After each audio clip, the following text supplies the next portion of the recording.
This is not just a crash. This is India's worst aviation disaster in over 2 decades. And more than that, this is a reckoning for Air India. It was a crown jewel of newly independent India, but Air India has since lost its sheen. There have been efforts of revival, but the picture still looks bleak. So what happens now? What does this disaster mean for Air India? To understand that, we'll have to go back to where it all started. Air India was born in 1932. It was founded by J.R.D. Tata. In fact, he flew the first Air India plane himself. Soon it set the gold standard in aviation. Their mascot was a smiling Maharaja. After all, Air India promised a service fit for royalty. And for a long time it did deliver. But somehow along the way the crown slipped. In 1953, Air India was nationalized and slowly the rot began to set in. Air India became a bloated public sector relic. Bureaucracy ballooned, aircraft aged, service standards plummeted, its reputation took a hit and so did its balance sheet. Air India racked up losses of over 70,000 crore rupees. In 2022 came a twist in this tale. The Tata Group bought Air India back. The prodigal airline finally returned to its original home. That was 3 years ago. But this much-hyped homecoming did not change very much, or so it seemed. There were service complaints, technical malfunction and delayed flights. And it wasn't for want of trying. The airline has shown modest gains both in revenue and on-time performance, yet the ghosts of its past continue to haunt. And now this crash raises questions.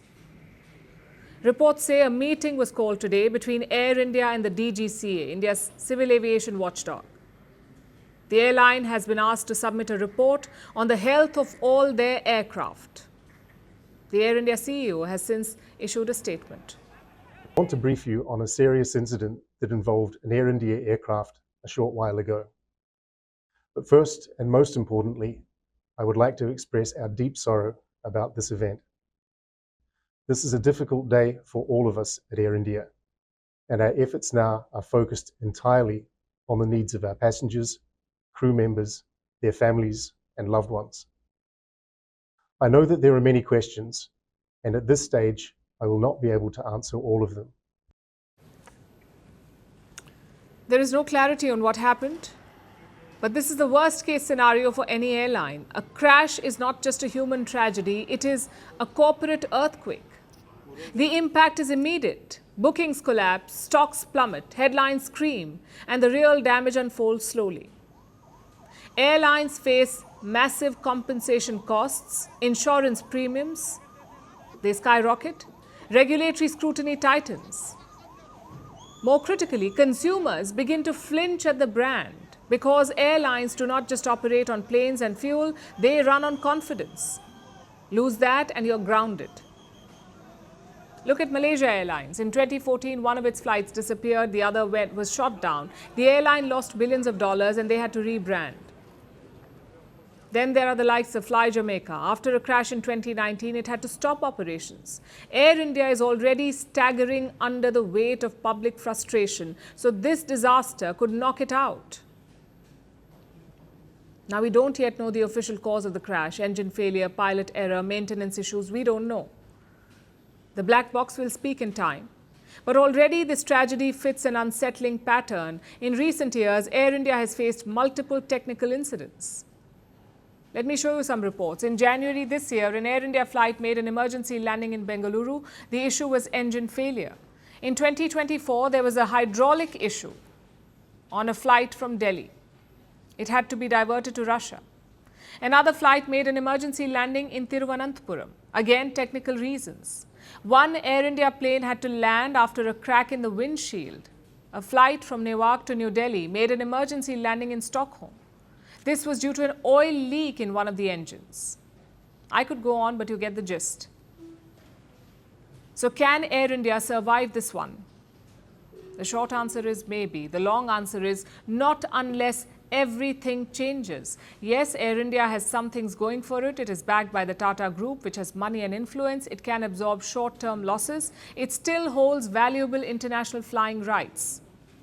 And its name still evokes nostalgia among Indian flyers, but just nostalgia does not fill seats. Safety and reliability does.